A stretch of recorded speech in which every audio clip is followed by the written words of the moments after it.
ঘটক সত্তার স্পিকিং। হ্যাঁ, আমি ওই যে 6 নম্বর রোডের ফিরোজ চৌধুরী বলছি।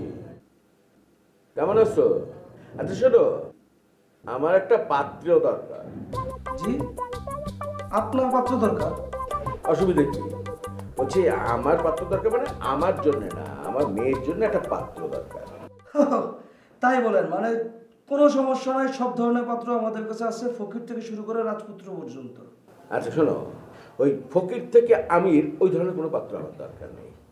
আমার মেয়ের জন্য একটা আনস্মার্ট, গরিব, চাল চুলোহীন পাত্র, যে নাকি আমার মেয়ের কথায় আপস অ্যান্ড ডাউন ওঠে এবং বসে। আর আমার জন্য দরকার, আমার ছেলে তো এখন কেরালা দেশে, একটা ছেলে সে ঘুরবে ফিরবে আর আমাকে আব্বা মনে ডাকবে, আমার জানটা জুড়িয়ে যাবে। এরকম ছেলে আছে তোমার হাতে? আচ্ছা, মানে স্যার আপনি হচ্ছে যে একটা ঘর জামাই পাত্র খুঁজছেন। আচ্ছা, মানে আপনার মেয়ের কি আগে কখনো কোথাও বিয়ে হয়েছিল? স্টুপিডের মতো কথাবার্তা বলো। তুমি কি আমার মেয়েকে দেখেছো? অসম্ভব সুন্দরী একটা মেয়ে। সে মেয়ের আগে কোনো বিয়ে হয়েছিল কিনা? না, হয়নি। Good good good.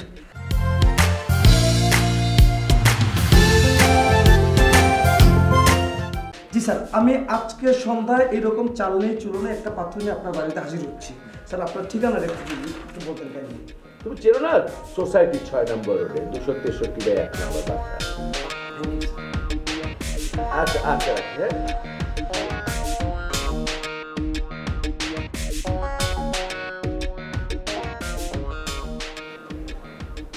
কেন তাকাও? কেন এই সমস্ত বৃথা চেষ্টা কেন করছো বলো তো? অনেক তো চেষ্টা করেছো, লাভটা হয়েছে কি শুনি?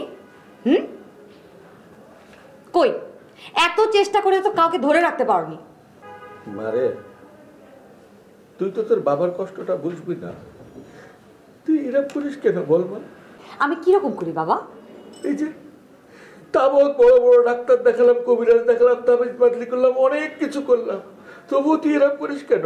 ডাক্তাররা তো তোর রোগটাও ধরতে পারলো না। আমার কষ্টটা তুই বুঝবি না রে মা। ছেলে মেয়েরা বড় হলে বাবা মায়ের কি পরিমাণ কষ্ট আমি সারাটা রাত ঘুমাতে পারি না। আমার না তোমার সাথে কথা বলা বন্ধ করে দিতে হবে। স্যার এই পাত্রকে কিছু জিজ্ঞেস করবেন না? পাত্র কোনজন? আমি। জি, উনি ঠিক কথা বলেছে। আর আমি হচ্ছে ওনার ছোট ভাই এবং একমাত্র গার্জিয়ান। ও আচ্ছা আচ্ছা আচ্ছা, তো পাত্র আমার পছন্দ হয়েছে, আলহামদুলিল্লাহ।